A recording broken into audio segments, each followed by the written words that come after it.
Olá, pessoal. Agora estamos de volta novamente, agora com o nosso convidado, o escritor Roberto das Flores. Roberto, obrigado pelo atender ao nosso convite. Tudo bem? Tudo ótimo. Nós vamos falar aqui de quem é você, da sua obra. Sim. Lucas, você, tudo bem? Oi, Agora, tudo bem, você Araújo? estava respondendo, agora eu estava respondendo, você vai perguntar. Estava ali, agora eu estou aqui. A vida é dinâmica. A vida é dinâmica, a gente muda, a gente vai fazendo as coisas. Eu queria agradecer o Roberto pela presença. Obrigado. E aqui a gente vai falar sobre literatura, poesia. Sim. Roberto, por favor, diz pra gente quem é Roberto das Flores. Bom, sou uma pessoa simples, fácil de lidar. Amo literatura, gosto muito. Amo fazer boas amizades, mas também eu tenho pavio curto, né? Quando pisam no meu carro, até eu me desconheço. Então é difícil falar de mim. Aí você vira um personagem Aí quando pisa no eu calo. gosto disso. Que eu falo assim, o bom de você ser escritor é isso. Quando alguém te irrita, traz um personagem à cena. E aí você fala e depois fala assim, tudo era uma fantasia, nada foi real. Tchau. E você nasceu em Sorocaba mesmo ou outra Não, cidade? não, eu sou do interior do Paraná, uma cidadezinha chamada Centenário do Sul, onde eu tive o privilégio de viver até meus 18 anos lá, né? Aos 18 eu vim para São Paulo e depois conheci Sorocaba. A primeira vez que eu vi a palavra Sorocaba, eu achei feio. Sorocaba? Que diabo é isso? Parecia um palavrão. Mas hoje eu amo Sorocaba. Hoje Sorocaba é minha vida. E quando você veio do Paraná para São Paulo e para Sorocaba, que década que era essa? 1976. E eu tinha na minha cabeça que eu escrevia lá. Peça de teatro e tal. Eu era um autor que escrevia texto de teatro, dirigia teatro, trabalhava no teatro, sem nunca ter assistido uma peça. E eu apresentava. Eu não sei como que ficava, mas eu era escritor de teatro. Você lembra quando você começou a escrever efetivamente? Quantos anos você tinha? Eu tinha 10 anos. 10 anos. 10 anos.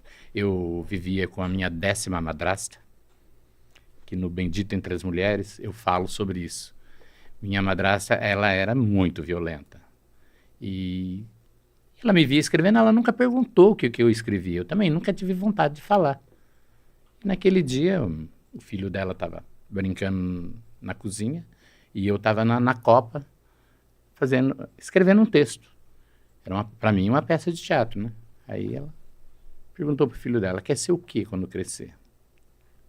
Eu vou ser gerente de banco. Beleza. O amiguinho dele do lado, e você vai ser o quê? Ele falou, vou ser professor. Ela virou para mim e falou, estranho. Você vai ser o quê quando crescer? Aí eu não sabia que era escritor a palavra. Eu estou começando a vida, não conheço as coisas ainda. Eu fui e falei, eu vou ser um noveleiro. Noveleiro, para mim, era o cara que escrevia novela. Não era um escritor de novela, era um noveleiro. Aí, ela estava varrendo, ela pegou a vassoura e deu uma vassoura em mim. Quebrou o cabo da vassoura em mim. Aí voou em cima dos cadernos e começou a rasgar. Escritor, uma ova. Aí, então eu descobri que era escritor, né? Aí eu falei, a senhora pode rasgar esse caderno e todos os cadernos que tem na casa e todos os cadernos que tem no mundo e quebrar todas as canetas e todos os lápis. E mesmo assim eu ainda vou escrever, porque eu vou escrever na areia. Eu não sei se da onde eu tirei isso, eu tinha lido alguma coisa sobre isso, mas eu soltei essa pérola para cima dela. E ela propôs, eu quebrarei todos os lápis, rasgarei todos os lápis e cavarei toda a terra. Mas você não vai ser escritor. Eu vou. Então, naquele momento, eu determinei, a partir de hoje, sou escritor. Aos 10 anos? Aos 10 anos. Você desafiou? Eu desafiei, mas Você desafiou sua mãe? Madrasta. É madrasta. Toda vez que você desafia alguém, tem uma consequência. Eu fui expulso de casa. Virei moleque de rua com 10 anos. Não tinha para onde ir. Eu fui expulso no dia 17 de julho. Desculpa eu perguntar, e o seu pai? Meu pai tinha morrido dia 2 de maio. Ah, você Foi estava 2 meses sozinho na depois da casa, morte então? dele. Sim. 2 meses depois da morte dele. É que meu pai deixou... Eu entendo ela. Meu pai deixou para ela 16 filhos, que não eram dela. Que ela não teve prazer nenhum em fazer. Aí... Mas eu falei para ela, não, a partir de hoje eu sou escritor. Eu não vou ser, eu já sou. Eu sou escritor. E aí eu fui expulso de casa. Lá, naquele tempo, tudo era muito difícil. Fiquei 6 meses moleque de rua mesmo, sem ter onde dormir, sem ter onde tomar banho. Isso lá na cidade do Paraná. Lá no Paraná, em Centenário do Sul. E os seus parentes? Eu não tenho parentes. Não tinha. Meu pai fugiu quando criança, fugiu de casa e tal. Então a gente não tinha família lá. Sim. Tanto é que quando ela me expulsou de casa, eu pensei, para onde eu vou? Eu não tenho pai mais, eu não tenho mãe, eu não tenho tio, não tenho ninguém aqui. Aí comecei a procurar os conhecidos, mas ninguém quis me acolher. Eles falaram, se a dona Eugênia não te quis, eu também não te quero. Porque sabia que era rolo. Se pegasse para cuidar de mim, era rolo. Mas eu tinha, assim, uns devaneios, eu achava até que eu não era bem da cabeça. Nessas horas eu penso que uma criança assim pensa em procurar socorro, uma igreja, por exemplo. Não, eu estava no salão paroquial da igreja. A igreja queria achar crianças que queriam ser padre. Mas eu não queria ser padre, eu queria ser escritor. Todo ano eles faziam Você acabou se abrigando no salão paroquial da igreja, Isso, eu invadi. Eu pulei o muro e fiquei dormindo lá. Por uns 6 meses. Depois de 6 meses, um dia andando pelo interior da cidade, lá a gente chama de barroca, a baixada da cidade. E eu fui na barroca, eu vi uma senhora puxando água no poço, e eu conhecia ela. Falei, eu vou puxar água para ela, que eu ganho o almoço aqui. Fui lá puxar água, aí almocei, depois veio o café do meio-dia, né, que é 2 horas que a gente toma, não sei por que fala que é café do meio-dia. E aí ela perguntou se era verdade que eu tinha sido expulso de casa. Eu falei que sim. E ela perguntou por quê. Eu falei, é porque eu escrevo. Eu falei, Joana, escrever é ruim? Porque eu fui expulso de casa por isso. Aí ela falou, não sei se é ruim porque eu não sei escrever. Eu sou analfabeta. Mas eu tenho inveja de quem escreve. Então, mas eu vou te ajudar. Aí eu fiquei uma semana trabalhando na roça com ela, né? E depois de uma semana ela me arrumou um serviço numa fazenda, onde eu fui e fiquei até os 18 anos. Dos 10 aos 18 anos. Trabalhando na roça, em Centenário do Sul. Em Centenário do Sul. E eu costumo dizer que o Roberto das Flores de hoje, ele não é mais nada que não foi criado dentro daquela fazenda naqueles 8 anos. Depois foi só repetir a vida. Né? Mas o meu caráter, a minha personalidade foi moldada ali. Isso, acredito que emoldurou a sua poesia também. Sim. Os seus escritos, a influenciou, prosa. né? Depois de 6 meses que eu estava já trabalhando na fazenda, um dia eu parei e pensei, prometi, parece teatro. A minha saída de casa parece que foi uma cena de teatro. Tem hora que eu tenho dúvida se foi real. Ela me expulsando, catei a roupa que ela jogou no quintal, pus num saco, né? E a hora que eu abri o portal, eu falei, se sair, não volta mais. Ela me expulsou, mas se eu sair, eu não volto? Entendi isso. Aí eu abri o portão, passei pro lado de fora. Ó o dedinho. Eu vou, mas eu voltarei. E o dia que eu voltar, vai ter banda de música. E a senhora vai estar na comissão de frente e vai me aplaudir de pé. Ela falou, não vou. Eu falei, vai. A partir de hoje, vou orar todos os dias para que Deus te dê vida longa, para que assista de pé a minha vitória. Eu não tinha raiva dela, mas eu queria e realmente eu sonhei com isso, né? E aí fui embora, narizinho empinado até virar o quarteirão. Quando virou o quarteirão, que não dava para mais ver ela me ver, aí chorei. Aí desmoronou. Aí eu fui emocionalmente. Eu fui a criança. Aí eu voltei a ser criança, chorei de verdade. Chorei sentido. Mas sem arrependimento naquele momento. Não, nem hoje tenho arrependimento. De nada. Eu até acho... Mas depois você voltou a falar com ela? Não, nunca mais. Depois de 2 anos eu voltei, ela fez uma cirurgia, quase morreu. Aí eu voltei, fui na casa dela. Daí eu comecei a ir aí você já estava trabalhando na fazenda. E eu levava abóbora, mamão, tudo que produzia na fazenda eu levava. Você trabalhava no plantio mesmo? Trabalhava na roça mesmo, carpir, cana, catar algodão, plantar. Catar, recolher. Isso. Olha mas foi muito bom, foi muito bom. Me fez um cara mais humano, me fez um cara mais humilde, né? Hoje eu moro numa cidade grande. Foi quando, nessa época da fazenda, aí você, trabalhando lá, passou a receber um salário e a se sustentar. Sim. E aí, um dia trabalhando na roça, eu olhei aquele sol de rachar mamona. Calor infernal. Eu olhei para o céu e falei, Senhor, eu disse que eu vou voltar por cima. Mas o que eu vou ser? Ela falou que eu vou ser ladrão, traficante, viado, tarado. Eu não vou ser nada disso. Se eu não vou ser nada disso, o que eu vou ser? Então, comecei a pensar. Vou morar numa mansão. Uma mansão linda. Os meus artistas da época eram Regina Duarte, Francisco Coco, Glória Menezes, Tarcísio Meira. Os ídolos. Os meus ídolos. E eu imaginava eles naquela casona, e numa festa, e a gente conversando e bebendo, e eu sendo homenageado porque eu escrevi a melhor história que estava sendo apresentada. E aí, naquele devaneio meu, eu falei, então, vou ser escritor. O que um escritor tem que fazer? Aí eu fui pesquisar e falava, ter vasto conhecimento. Não determinou quanto conhecimento, vasto. Então, se é vasto, eu vou ter que começar agora. Então, todo o meu pagamento, a turma começou a achar que eu tinha enlouquecido. Eu pegava o dinheiro que eu ganhava e comprava tudo em livros. E tinha uma caixa no meu quarto do que eu li e do que eu ia ler. Eu ia passando de uma para outra, né? De uma caixa para outra. E eu lia muito. Eu cheguei a ler, chegou um tempo que eu achei que até eu achei que eu estava enlouquecendo. Eu cheguei a ler 120 livros no ano.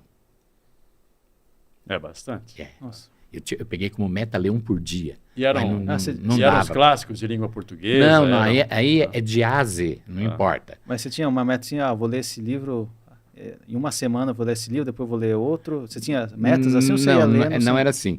Eu quero ler 150 livros no ano. Não importa. Então, pegava livro fino, pegava livro grosso, pegava bolsa livre.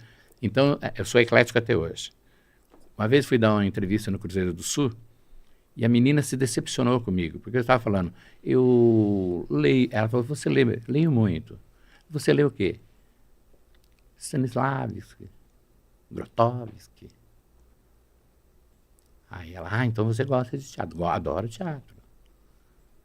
E qual o melhor livro que você já leu? Eu falei, olha, você não vai acreditar, mas é um livro brasileiro. A Luísa Azevedo, Mortalha de Alzira. Ela, tudo bem. Mas quando eu falei que eu gostava de Sidney Sheldon, ela até afastou-se um pouquinho para trás. E, como assim Sidney Sheldon? Para quem lê Kafka, não lê Sidney Sheldon. Mas eu leio Kafka e eu leio Sidney Sheldon. Mas entre Sidney Sheldon e Kafka, eu sou Sidney Sheldon. Mas por quê? Não, o Kafka ele não me arrepia. Eu leio, eu não tenho arrepio. Mas eu tenho com Sidney Sheldon. Sabe o que foi o melhor que eu li esse ano? Foi um pedaço de jornal caído no banheiro público.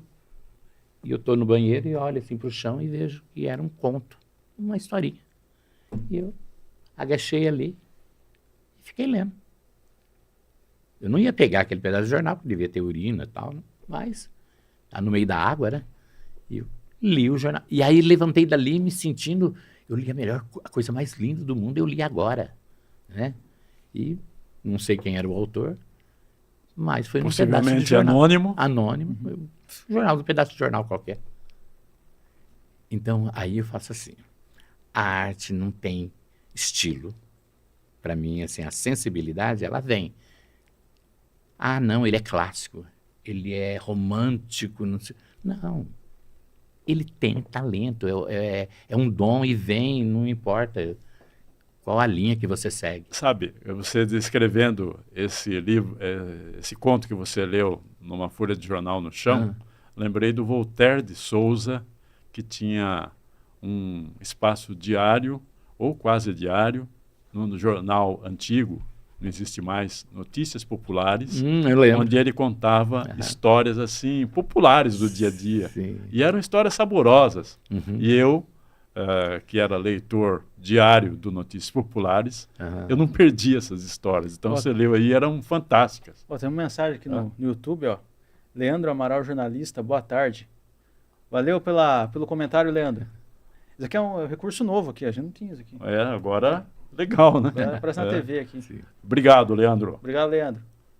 Então, mas que... E depois? Então, aí, aos 18 anos, achando que era escritor, porque eu tinha escrito um livro, que até hoje ele continua manuscrito, né? Eu peguei esse caderno lá no Paraná e vim para São Paulo que eu ia ser escritor. Mas eu não imaginava que eu ia ser um escritor qualquer. Um escritor com classe. Que eu ia chegar aqui, quando a turma soubesse, lesse o meu livro, eles iam me dar lugar para morar, né? Eu já imaginava morando na cobertura de um edifício ali na Avenida Paulista. E corajosamente eu vim. Mas quando eu cheguei aqui em São Paulo, eu fui assaltado. Não foi assalto, foi o cara simplesmente aliviou o peso que eu estava levando. Estava levando uma mala imensa, com uma vida de 18 anos ali dentro. E o cara chegou para mim, ô Paraná. Primeiro eu fiquei surpreso porque alguém me conhecia. Paraná, sabendo que eu venho de lá. Como foi a colheita do algodão? Eu falei, não sei, cara, que eu não fiquei na colheita do algodão. Aí ele falou assim para mim, mas você trabalhou no quê? Eu falei, não, eu fiz agora a colheita ajudei a fazer a colheita do milho e do amendoim. E o que eu ganhei, eu vim para tentar a carreira. Ele falou, você quer ser o quê? Eu falei, eu vou me apresentar no programa do Silvio Santos.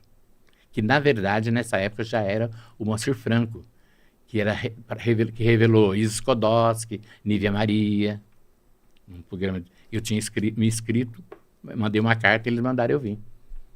Nunca cheguei na avenida, esqueci o nome da vila, onde era o programa do Silvio Santos naquela época. E aí eu nunca cheguei lá. Porque quando eu cheguei na Estação da Luz, o cara deu uma de amigo, e eu contei para ele que eu tinha vindo. E ele falou assim, mas você trouxe dinheiro para tentar a carreira? Não muito, mas o pouquinho que eu trouxe está aqui dentro da mala. Eu amarrei numa meia e coloquei aqui. E ele falou, e esse anel de formatura? Eu falei, não formei ainda, mas já comprei o anel. Vou pôr aí, cara, tu vai arrancar seu dedo. Peguei o anel, coloquei ele na mala. Depois que, uns 5 minutos, ele falou assim, vamos comer pastel? Vamos. Me deu 5 cruzeiros na época, atravessei a rua, fui buscar os pastel. Quando eu voltei, cadê o cara? Nunca mais eu vi. E o caderno, só não foi embora, esse caderno, porque ele estava numa outra sacolinha. E ela estava pendurada em mim. Senão ela tinha ido embora também. O caderno que continha? Que continha o romance. O romance. Que eu estava vindo tentar lançar ele. Tem uma mensagem nova aqui.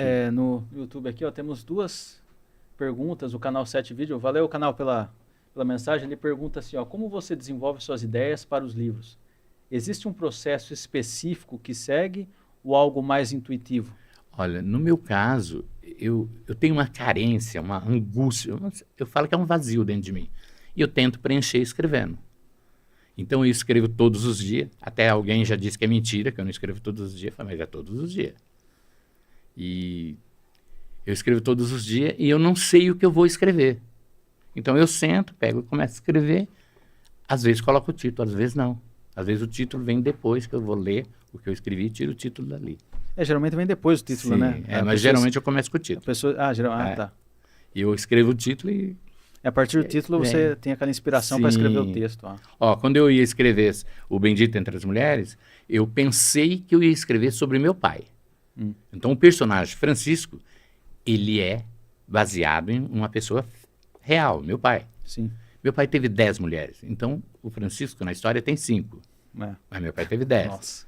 Então não foi difícil falar, porque as madrastas, as maldades delas, as qualidades que elas tinham, as minhas madrastas tinham essas qualidades e tinham as mesmas maldades. Então, só foi dar uma buriladinha com a fantasia, né? Porque o grande bom, a grande sacada do escritor é você trabalhar bem esse lado intuitivo, esse lado da criação. Elaborar, né? Elaborar. A vida como ela é sem graça. E aí tem outro seu livro aqui, Volte para mim. Volte para mim. O que é Volte para mim? Volte para mim é poesia. É como o segundo livro foi um livro chamado Só Eu Amei. Se Só Eu Amei, no segundo que eu escrevi, eu falei volte para mim, né? Só eu amei, mas volte para mim. Poesia. Poesia poderosa, né? Poesia poderosa, eu gosto. Na vida da gente. Aqui também é poesia também. Sob a lua. Sob a lua, debaixo da lua. Isso aí de que história que é? É também a poesia. Também. Poesia. Eu acabei escrevendo só um romance, estou pronto para o ano que vem, né? Que é a continuação desse daqui. Que o para contar a história do meu pai, entrou um garoto que era eu. E eu acabo contando até meus 10 anos. Mas não contei como foi a humilhação de ser expulso de casa. Não saiu nesse livro. Aí então vai estar nesse próximo. Que começa contando da mãe, a gestação dele, e depois aí a parte da saga de querer ser escritor. E em 1976, a primeira peça de teatro que eu escrevi chamava Os Vencidos. Porque eu imaginava um rei, uma rainha, um povo sofrido. O povo sofrido era eu, eram minhas irmãs, né? E o rei e a rainha era minha madrasta, meu tio, né? Que eram muito más. Então eles eram, na minha cabeça, eles eram o rei na história, né? E aí quando eu escrevi, uma garota que corrigiu, ela era professora, ela foi e falou, olha, eu não sei, eu sei que é uma peça de teatro. Vamos fazer o seguinte, vamos levar para quem entende. E levou para um cara chamado Douglas, do Circo Teatro Brasil. E ele gostou, falou, mas traga ele aqui, porque essa história deve existir. Da onde ele tirou rainha, rei, e ele sabe o nome da rainha, ele sabe o sobrenome da rainha? Não, essa história existe. Aí eu fui para lá. Ele perguntou, de onde você tirou essa história? Eu falei, não, eu escrevi. Não. Rainha Teresa Cristina Grotowski. Da onde veio o Grotowski? Não, eu acho bonito. Eu gosto desse Gosk, né? Aí ele leu e daí montou a peça. E no ano de 1976 a gente veio do Paraná para a Paulínia apresentar. Não ganhamos, mas para mim foi vitória. Ficamos em 4º lugar. Pô, quantas pessoas não apresentou, né? É no festival nacional, né? E aí a gente fica em 4º lugar. 4º lugar é uma vitória. Sim. Aí então, no romance do ano que vem, que eu pretendo lançar, né? Então eu vou contar... Você pode já adiantar o título do romance? Horas Malditas. Como? Horas Malditas. Horas Malditas. É, sobre o quê? Assim, não, é continuação, é romance. Tá. Eu acredito muito no ser humano. Então mesmo que eu falo, que o amor e a dor tá lado a lado.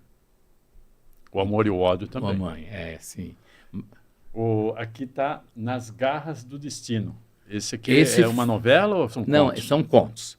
Em 1993, o Morelli, um cara que trabalhava comigo, resolveu bancar o livro. Custava 2 mil para lançar o livro. E eu peguei o dinheiro dele, levei no sindicato de alumínio, por Vanderlei. Estou dando um nome, hein? Entreguei o dinheiro para ele. E ele falou que a máquina estava quebrada e que assim que arrumasse fazia o livro. E eu comecei uma vez por mês eu ia lá para saber como é que estava o andamento do livro. E a máquina está quebrada, a máquina está quebrada. Um dia eu fui, o Araldo. O Araldo me fala assim para mim, o que você vem caçar aqui? Todo mês eu vejo você aqui, chega aqui suado e tal. Eu falei, cara, é porque eu paguei para vocês fazerem um livro. E o livro não está enrolado. Ele falou, mas quem liberou para fazer o livro? Foi o próprio presidente do sindicato. Ele falou, mas é mentira, não vão fazer seu livro. Eu falei, mas eu paguei. E você não vai receber o dinheiro também. Aí eu descobri que eu tinha caído num golpe. Foi a primeira vez que eu vi, né, essa história de golpe. Aí eu voltei a falar com o Morelli e falei para ele que eu ia devolver o dinheiro dele com juro. Ele olhou para mim bem sério, olhou dentro do meu olho, né? E disse assim, cara, você quisesse esmola, me pedisse esmola. Talvez eu não te desse. Eu te dei 1.500 cruzeiros. Talvez eu não te desse 1.500 cruzeiros. Te desse 500, 100. Mas esmola. Agora você falou de um sonho e eu comprei um pedaço. E eu quero ver seu sonho realizado. Aí eu fiquei muito mal. Aí eu vim, aqui em Sorocaba tinha um advogado. E ele é escritor também. Do Nordeste. E como é que o livro saiu? Então, foi essa a história. Cheguei nele e fui falar para ele. Ele falou, você quer processar os caras? Eu falei, não, você tem uma gráfica. Faça o livro para mim. Aí ele ficou assim, você não vai ter dinheiro para pagar, Roberto. Eu vou pagar com o próprio livro. Eu vou vender e vou pagar. Ele falou, não, você não vai conseguir. Ele tinha lançado Maricídio E ele falou assim, eu lancei um livro e eu tive a venda de 5 livros na noite de autógrafo. E descobri depois que foi minha família que comprou os 5 livros. Aí falei, olha, eu não sei, talvez eu esteja iludido demais, mas eu vou vender os 500 livros. E de preferência na noite de autógrafo. Aí eu estava imaginando uma noite de autógrafo mesmo, né? Aí ele me desanimou tanto que eu falei para ele, então tá, domingo eu vou vir aqui, vou pegar os livros, vou na praça e vou vender na praça. Aí ele tinha certeza que não ia vender nada. Eu peguei 100 livros, aqui, na Braguinha tinha uma loja chamada Toca. Em cima da Toca era a editora dele, a gráfica. Peguei os livros lá, sentei na escadaria da igreja, coloquei os livros ali e chamei uns amigos, meio louco como eu, para vir declamar poesia. Eles começaram a bater essa bomba, fazer aquele barulhão, umas fitas, acenderam vela, sabe? Era um carnaval. E aí choveu de gente em volta. Aí quando tinha muita gente, eles abaixavam, eu levantava e falava, meu sonho é ser escritor, estou lançando um livro. Aí eu aproveitava, mostrava a capa do livro e falava, eu queria que vocês comprassem um pedaço do meu sonho. Que foi o que o Morelli falou e eu achei muito lindo, né? E eu comecei a usar isso. É o meu sonho. Então, comprando um livro, você está comprando um pedaço do meu sonho. E aí, resultado, naquele dia eu vendi 485 livros. Que maravilha. Nossa, das parabéns, 9 hein? da manhã às 14 horas da tarde. E assim, a venda de um livro, assim, acho que é a maior satisfação para um escritor. Olha, eu fiquei... ter tantos leitores, assim, comprando e lendo o livro. E você percebe, talvez você tenha feito essa leitura, essa venda virou um sarau. Virou um sarau. E Na foi praça. Então, Aqui na Praça Coronel, na frente do Pressa, isso, na frente da igreja. É. E depois do lançamento do livro, eu fui fazer uma segunda noite de autógrafo em alumínio, porque eu trabalhava lá, né? E aí arrumaram a escola do SESI e tal, a turma comprou, a própria escola deu lanche. E aí eu fui para... Como que eu vou fazer? Eu nunca fiz o lançamento de um livro, como que eu faço? Eu tentei ver na internet, não tinha, eu não achava o assunto. Aí eu falei, eu sei o que eu vou fazer. Foi quando nasceu o sarau que eu faço até hoje, nasceu no lançamento desse livro, numa noite de autógrafo, né? O lançamento foi... Aí, e o sarau vai ter mais um este mês. Agora, dia 22. Dia 20, que é um sábado. No Maria Eugênia. No Maria Eugênia. Maria Eugênia. Você pode ter o endereço de Sim, memória? Rua Antônio São Leandro, número 76. O que é lá esse local? É um espaço cultural Duarte. Não sei se as pessoas que estão assistindo, se elas conhecem Ana Duarte. Ana Duarte é uma artista plástica, uma guerreira, que ela tinha o quintal no fundo da casa dela. E ela doou esse quintal para fazer um espaço para a arte, que é o espaço cultural Duarte. A partir de que horas? A partir das 20 horas, é das 20 às 22, e pode... Precisa de inscrição? É só comparecer lá? Não, é só comparecer. E olha, esse é o último do ano, porque eu vou fazer uma viagem. Pela primeira vez eu vou sair do Brasil, né? Vou nos Estados Unidos ver minha neta que nasceu. E aí, minha filha quer que eu vá, eu vou. E você faz saraus desde quando? Desde o lançamento Nas Garras do Destino. E por ano, assim, você faz quantos saraus, mais ou menos? 6. 6. Que eu faço a cada 2 meses. Porque a Ana, ela cede o espaço, ela não cobra. Não tem como cobrar, porque eu não vou cobrar ingresso. Aí eu teria que tirar do bolso para pagar. Aí ela falou, não é justo, não precisa. Então ela doa o espaço. E você apresenta os poemas? Apresento. Eu chamo as pessoas. E vende livros também? Não, lá a gente não vende. Nunca vendeu. Tá. Mas eu falo para os autores, traga seu livro. E na hora que eu te der... você convida autores também? Autores. Ó, por isso que você me passou o card também. Exato. Me convidando. E eu estarei lá. Tá, com certeza. Isso vai ser ótimo. Só se houver alguma agenda de repente, assim. Mas com certeza já está programado. Então, e eu conheci muita gente. Eu adoro conhecer pessoas, e ali é um ótimo lugar para conhecer pessoas, né? E hoje mesmo eu passei na Ana para saber como estão as coisas. Porque não basta só você saber que tem um espaço, você tem que participar dele. De repente você achando que está tudo bem. Não está tudo bem, né? Você pode ter uma surpresa. Há quanto tempo você tem esse espaço foi oferecido por esse espaço para você, onde Olha, você apresenta o sarau? desde 93, então uns 30 e poucos anos. 33. Então já foram muitas edições, então. Então, o ano passado, centenas, acho. a gente comemorou 30 anos de esperança, eu falo, né? Que foi assim, o sarau, ele tinha o objetivo de tirar pessoas da rua, porque ali no Maria Eugênia tinha muito a venda de droga nas escolas, né? Como eu estudei ali, eu queria que aquela turma fosse, eu acho assim, mente vazia, oficina do diabo. Então, se eles pudessem ocupar a mente deles por 2 horas, era 2 horas que o cara não usou droga, que o cara não fez uma coisa errada. E aí a Ana falou, eu acho louvável a sua ideia, então vamos fazer. Porque assim, depois que você lança, e depois que lança, você tem que manter, né? Um jeito de você se manter no mercado seria o sarau. E eu comecei então a fazer o sarau. Então, o sarau é para você uma possibilidade de você envolver e atrair os leitores para a sua obra também, né? Sim. Que bom. E você acha que tem conseguido formar leitores Olha, em torno da sua obra com esse sarau? Não só em torno da minha obra, porque o objetivo não é o Roberto das Flores. A arte é muito maior que eu. Você convida autores também. Atrair novas pessoas para conhecer a arte da leitura. Por exemplo, eu estou te convidando, você vai chegar lá, vai levar alguns livros meus vai também. levar alguns livros seus, vai falar quem é você. Ou o principal que eu estou divulgando, que é esse, Um Brinde ao Nada. Pelo menos isso, né? Você não vai deixar de falar do seu trabalho. Eu convido, às vezes, artista plástico para fazer a exposição das obras dele. Aí eles perguntam, mas eu consigo vender lá? Eu falei, olha, você pode não vender lá, mas você vai criar pessoas que te conhecem, que vai divulgar a sua arte. Isso é generosidade, sabia?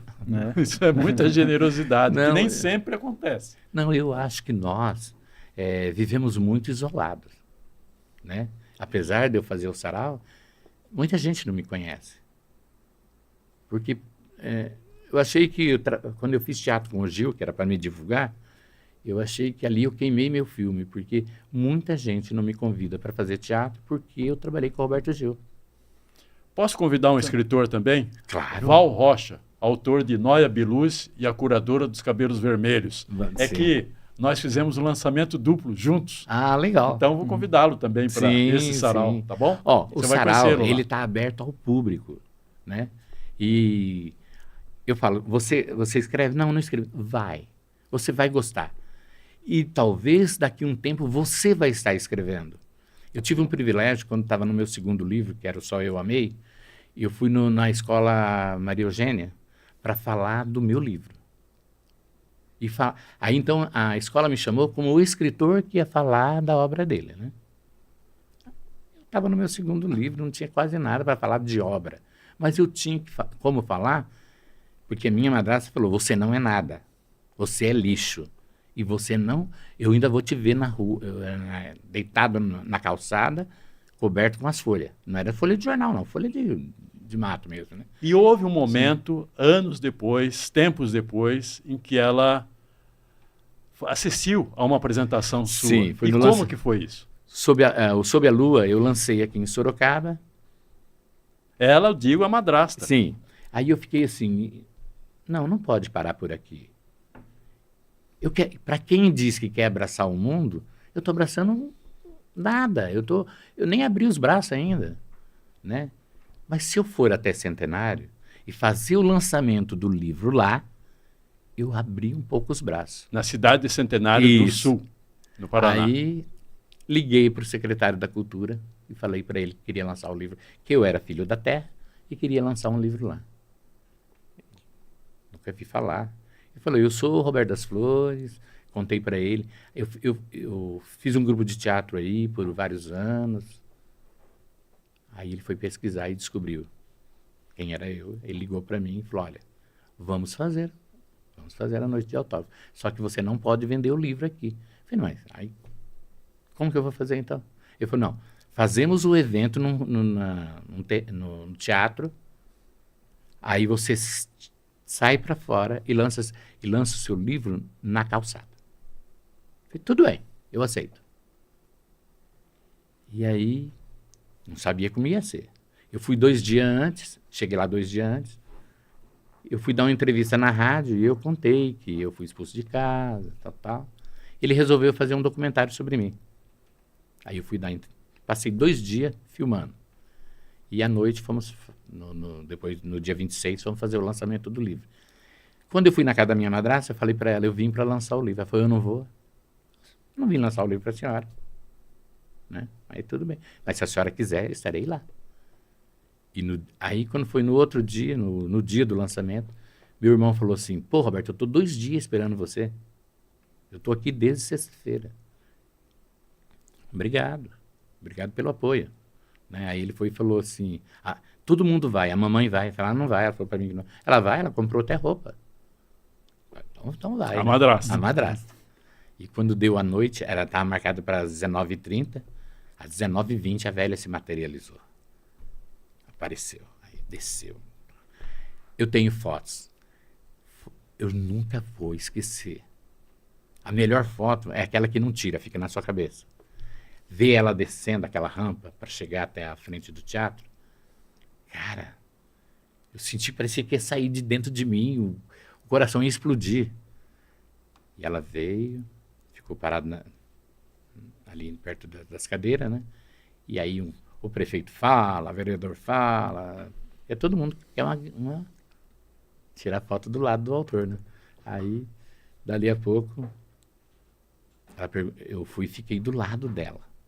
Ela foi e falou assim para mim, era isso que você queria? Era isso que eu queria.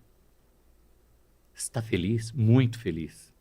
Mas quanto feliz? O feliz o suficiente para você escrever na minha lápis, eis aqui um homem feliz. Se eu morrer agora, eu serei o homem mais feliz. Realizei o meu sonho. Porque eu tinha prometido para aquele povo que eu voltaria. Eu saí de um grupo de teatro dizendo, eu vou, mas eu volto. E vocês vão ver a minha trajetória. E 50 anos já estava passando e eu não tinha voltado ainda. Olha, 50 anos depois. 50 anos depois. Só essa história, sim. Aliás, essa história já é em si um romance. Já é um livro, já. Sim. Emocionante. Aí eu voltei para lançar o livro e aqueles amigos que estavam no grupo de teatro comigo, que estavam lá. E eu pude ver eles. E antes de começar, eu fui lá, abracei, falei quanto eu amava, né? E falei para eles, vocês nunca deixaram de existir. O tempo todo você esteve na minha memória. Para você eu disse isso, para você eu fiz aquilo. Eu tenho a dedicatória que você fez na capa de um livro, falando o quanto eu fui importante na sua vida, eu tenho isso. Aí o cara falou, nem lembro que eu escrevi isso. Escreveu, eu tenho guardado.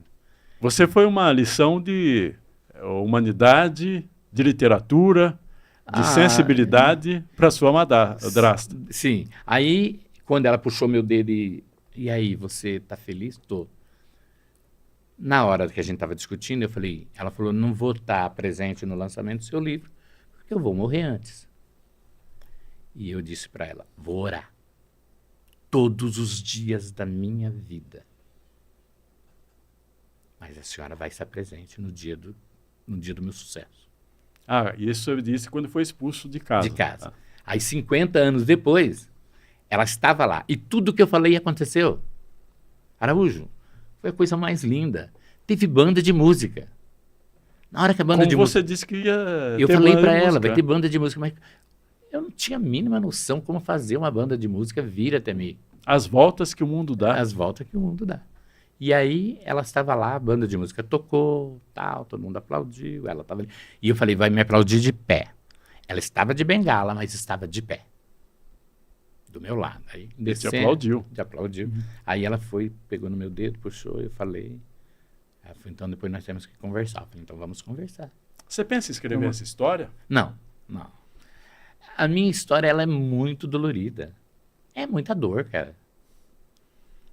Eu tenho hora que eu começo a recordar, assim... alguém perguntou... É complicado escrever porque você vai revisitar tudo, daí é... Não, mas eu gosto. Se revisitar, eu gosto. Você gosta? Alguém perguntou se eu tinha como é que chama? Um método, né? Para escrever, como é que era que eu o Canal 7 perguntou. Não. Então, para o Canal 7, essa daí. Quando deu vontade de escrever, eu não estou inspirado, não estou com mínima vontade, Mas eu não vou esperar, eu não sei que dia que a inspiração vai vir.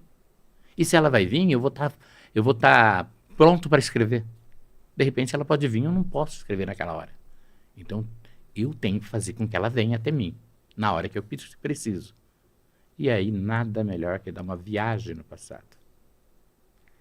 A minha maior dor foi o dia que eu fui expulso de casa. Por que não ir lá e escarafunchar isso daí?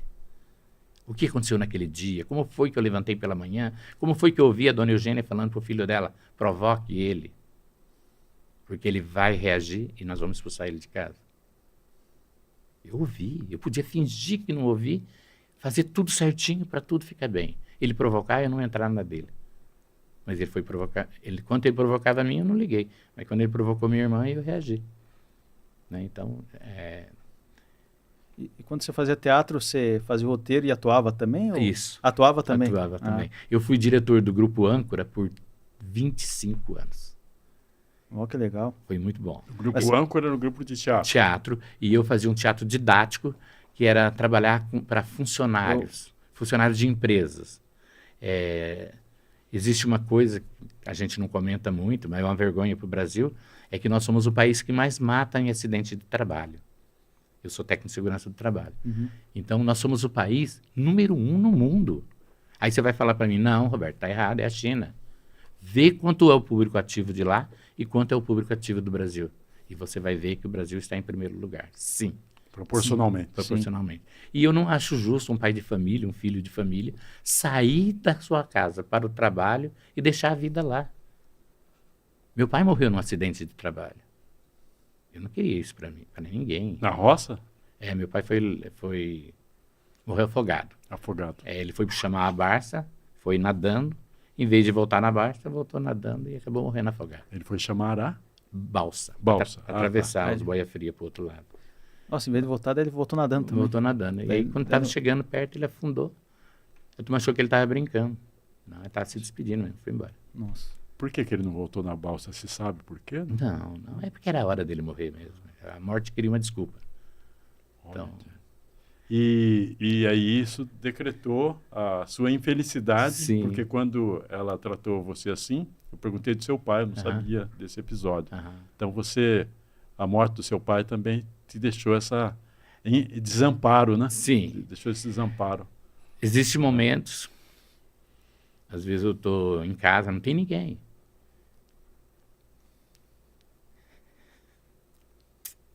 Que eu sinto ele chegando. Puxa vida. Minha esposa falou, isso é loucura, seu pai morreu. Mas eu sinto. E, de certa forma, tem algum conforto sentir esse sentimento, né? Eu gosto. Então. Porque, primeira coisa, prova que eu estou vivo. Né? Eu não achei que eu chegava aos 30. Estou com 68. Eu não achei que chegasse aos 30 anos. A vida tinha sido muito cruel. Passei fome, passei frio, fui humilhado. Muitas vezes eu fui humilhado. Vamos falar sobre humilhação? Tem inúmeras. Então, mas eu sabia, existe em mim um desejo de vencer, que ele é maior que a própria vida. Né? Então, eu amo a vida, eu adoro viver, eu amo fazer amizade, amo falar com pessoas, tocar nas pessoas. Isso minha esposa não entende, ninguém entende, mas eu não ligo. Eu sinto que uma das maiores fontes de inspiração para o escritor, para o poeta, para o dramaturgo, é a dor, o sofrimento. Sim. O fracasso, a derrota. A derrota. E a infelicidade. A infelicidade. Eu sinto que esse é o conjunto de inspiração para o autor. Uhum. A felicidade, a vitória, a celebração, a festa, uhum. Me parece que, diante do que a vida é difícil, dramática, e até porque ela termina com a morte, sim. Então essas vitórias, elas acontecem, mas como ilusões, sim. como iluminação, como lâmpadas que iluminam esse deserto que é a existência real. Sim. Por isso, a gente celebra um final de ano, uma passagem de ano, por isso a gente celebra um aniversário, por isso a gente celebra outros acontecimentos, efemérides, né? Há tantos anos aconteceu isso na minha vida, foi legal, estou celebrando hoje. Porque, na maior parte do tempo, a gente é desafiado pela dor, pelo sofrimento, e desse caldo de cultura vivida, sentida e vista também, que a gente não existe só a nossa dor. A nossa dor, e a partir dela a gente cria sensibilidade para se sensibilizar com a dor do outro também, ao ponto de a gente sempre estar disposto a ajudar o outro também. Sim. Até porque a gente sabe, a gente se sensibiliza e a gente quer ajudar pessoas. Eu acredito que sem sofrimento não existe a poesia. Às vezes eu acho que eu vim para essa vida, porque eu sou daqueles que acreditam que vivíamos um dia com o Pai Celestial, e o Pai Celestial é um ser tangível, que você pode tocar, e Ele queria que nós tivéssemos um corpo igual a Ele. Mas para isso precisaríamos vir para a Terra. Mas você tem o livre-arbítrio, de voltar para Ele ou não. Mas já que eu vim, eu quero voltar para Ele, né? Então eu acho que eu vim com uma missão a mais, como eu falei aquela hora, só que eu não sei ainda. Alguém metido a guru falou para mim que esse é o ano em que tudo será revelado. Aí eu estou torcendo para que seja verdade, né? Dizem também que assim, só faz poesia quem sofre muito, né? Sim. Você... Não, eu só vou dizer assim, que quando você está sofrendo, o trabalho é mais profundo. Quando você está muito porra louca, não tem profundidade o seu trabalho. Você lê, até interessante, é gostosinho e tal. Mas quando você está dolorido, quando você está machucado por dentro, e aquilo está voltando em forma de poesia, o trabalho é mais doce. Na parte de rir, é mais engraçada. Na parte de só contemplar, é contemplativo, mas é contemplativo. No Saraus, você fala vários poemas. Sim. Você pode citar uma quadra ou duas estrofes de um poema que você tenha na cabeça? Eu sou péssimo para isso. Mas eu vou falar do Bastardo, Tá, vamos que lá. foi meu primeiro poema. Tá. Por que está me olhando? O que foi que eu fiz? Não, eu não roubei nada. Você está me acusando de ladrão? Só porque estou farrapilho? Esse farrapo é meu. Eu não roubei. É meu. Você não acredita. Você está rindo. Eu sabia. A culpa não é sua. A culpa é dela. Minha mãe. Mãe. Veja que poema lindo eu fiz pela passagem do seu dia. Mãe, palavra serena que eu nunca pronunciei. Sou eu, um bastardo. Filho de um acaso, um descaso. Talvez você não saiba, mas me trazendo ao mundo só me condenou a uma vida de carnificina, onde a droga e os poderosos superaram. Sei que se arrependesse de ter me deixado nascer, mas eu também não pedi para ninguém me fazer. Por isso, você, que vai trazer um filho ao mundo, pense duas vezes. Para não abandonar esse, para que ele não seja um marginal e maníaco por mulher. E ser morto pela mão branca e abandonado numa sarjeta qualquer. Ele é muito longo. Aí sim, show. Parabéns. Obrigado. Além de Tá vendo? falar É a poesia, dor. foi uma performance. É a né? dor. Só vou falar aquele poema meu. Só duas. Um por comecinho favor. também. Aquela que você falou no... Exatamente. Faria. Valeu, mas doeu. Doeu na consciência o que foi minha existência nesse antro de aflição, nesse covil de serpentes, arrastando correntes como fosse escravidão. Segue-o e segue mais por estrofes. Sim. Até o final. E esse poema tem 45 anos. Eu escrevi em 1980 como como inspiração em uma fábrica onde eu vivi uma experiência dura. Valeu, antes, a elaboração da ficção, da poesia é isso. Você não diz exatamente o que é, mas você transpõe o sentimento do real para a ficção, nesse caso, para a poesia. Sim. Mesmo que você não diga o que é, pode ser qualquer coisa dolorida. Pode ser a experiência dramática de uma fábrica, que foi a minha fonte de inspiração, e pode ser outra experiência dramática também. Sim. Isso reforça aquele lance da poesia em Vindador. Se não tivesse essa experiência dolorida na fábrica, não teria nascido esse poema. Se não tivesse experiência dolorida na vida, não teria havido os meus romances, não teria havido Um Brinde ao Nada. Ou seja, esses romances... Isso é fruto de dor. A escrita, tudo depende da experiência de vida da pessoa. Aí vem aquela parte que Fernando Pessoa fala, né? O poeta é um fingidor que finge tão completamente que finge a dor que de vera sente. Quando eu vi a primeira vez, eu falei, esse cara é maluco, não tem nada a ver. Mas quando eu fui analisar friamente, é isso mesmo. Às vezes eu estou pondo no papel a minha própria dor e estou fingindo que está tudo bem, está tudo normal. Isso não existe, tá? Eu coloquei no papel, mas não existe. Não. E o ato de colocar no papel funciona como um oxigênio ou alguma coisa que suaviza, exorciza a dor da gente. É transbordar. Eu falo assim que é um transbordar de sentimentos, né?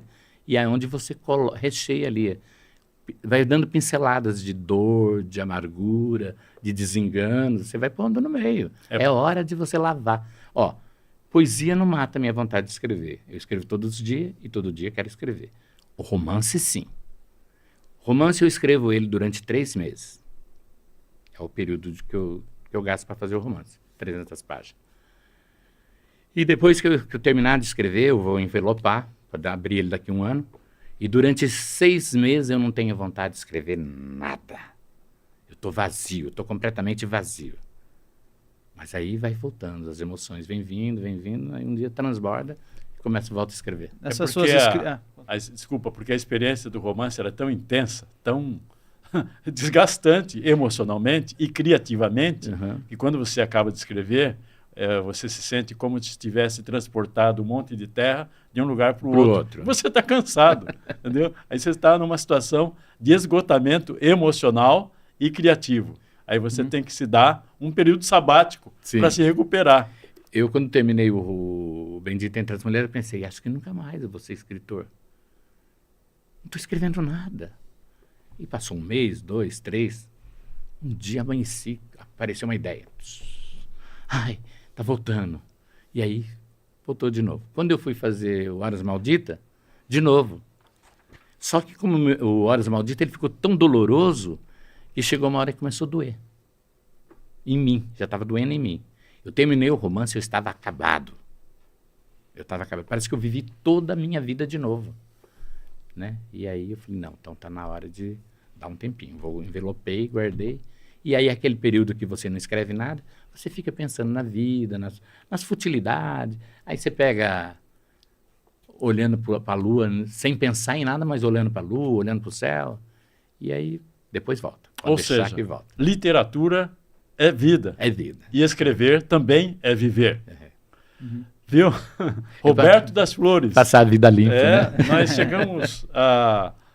Eu digo que o tempo não existe, é mera invenção humana. Na verdade, eu repito isso, mas não é uma frase minha, não. É do um escritor que eu adoro, chamado Jorge Luis Borges, o argentino. O grande poeta também, e contista e ensaísta argentino. Mas nessas horas a gente vê que o relógio passa e chega a hora de terminar. E chegou a hora de a gente concluir. Eu peço, por favor, que você olhe para essa câmera aqui e diga, e faça as suas despedidas e deixe contato seu no Instagram. Para as redes sociais, o evento próximo que vai acontecer. Se puder lembrar esse evento próximo do Sarau. Tá, okay. Vamos começar por ele, então. Então, boa tarde. Gostaria de ver, não estou vendo vocês agora, mas eu gostaria de ver seus rostos. E o lugar bom para a gente ver isso é batendo um bom papo no sarau. Depois do sarau, a turma realmente não quer ir embora, quer conversar. E aí eu vou estar lá. E aí nós vamos se ver, vocês podem fazer comentário, falar do trabalho de vocês. Eu posso ajudar, naquilo que eu puder ajudar, eu estou aqui para ajudar, eu quero ajudar, né?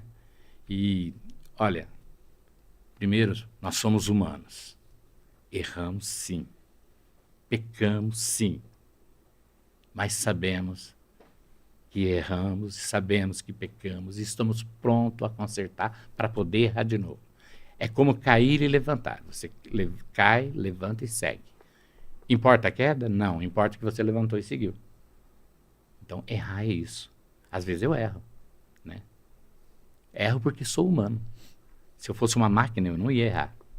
Mas eu não queria ser uma máquina. Eu quero sentir a emoção de pegar na sua mão. Quando eu te abraço, quando eu olho nos seus olhos, quando você fala comigo. Nada mais emocionante que isso. Minha esposa disse esses dias atrás, no último sarau, eu ainda vou separar de você por causa dessa bosta. Eu dei risada. E ela enlouqueceu, ela pirou. Aí eu falei, não estou entendendo. Qual é a fúria? Por que essa angústia? Ela falou, não, porque eu vou separar de você. Você não vai separar de mim, porque eu que escrevo poesia. Porque eu escrevo romance. E você acha que essas pessoas existem? Elas não existem, mas você acha. Tá. Mas aí, como eu falei, né? A gente mente tanto que tem algumas pessoas que existem. Só que como que eu vou explicar isso para ela? Então, prefiro dizer que não existe. Não existe. Ninguém existe. Ninguém nunca existiu, né? Tudo que eu escrevo é uma fantasia. Mas eu adoro o pessoal. Eu adoro tocar nas pessoas. E ela não entende, ela acha que essas pessoas... Eu tive um caso com essas pessoas. E eu tive. Não um caso... Esse caso de corpo. É um caso celestial. Nós estamos na frente disso. Poder olhar nos seus olhos, poder tocar na sua mão, para mim, é muito mais que o prazer de um orgasmo. É muito mais. Pode parecer maluco, né? Fala, pô, o cara tá pirando com o cabeção. Não, eu acredito nisso. Então, venha para o sarau. O meu sarau chama Sarau Literário. Ele fica na rua Antônio São Leandro, número 76, no Espaço Cultural Duarte, da artista plástica Ana Duarte, lá no Maria Eugênia. Então, a partir das 20 horas, antes das 20 eu já estou lá, a partir das 18 eu já estou lá ansioso para o pessoal chegar, né? Então, eu fico contando cada minuto, o sarau começa, aí é a realização de 2 horas que passa como se fosse um toque de mágica. Vem, dê a chance da gente se conhecer. Um abraço.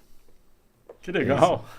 E, Lucas, o que você achou? Bom, queria agradecer a todos pela presença, agradecer a sua audiência, agradecer ao Roberto pela presença, agradecer toda a equipe do Estúdio 48, Pudinho, Leandro, e lembrar você, na audiência, seguir aqui as redes do Pense Comigo Podcast. Vai lá, curta, comenta, compartilha, visite o perfil lá, siga, pelo amor de Deus, ajude a gente a engajar, ajude a gente a ganhar mais seguidores, e vamos com tudo aqui no podcast literário. Muito obrigado pela sua presença aqui em mais um episódio do Pense Comigo e até a próxima. Valeu! E eu finalizo agradecendo aqui a presença e a essência de histórias emocionantes do escritor e poeta Roberto das Flores. Tomara, e eu espero, e eu acredito que você tenha gostado também, muito, e espero que vocês estejam com a gente na próxima edição deste Pense Comigo, semana que vem. Muito obrigado. Boa. Isso aí, garotos.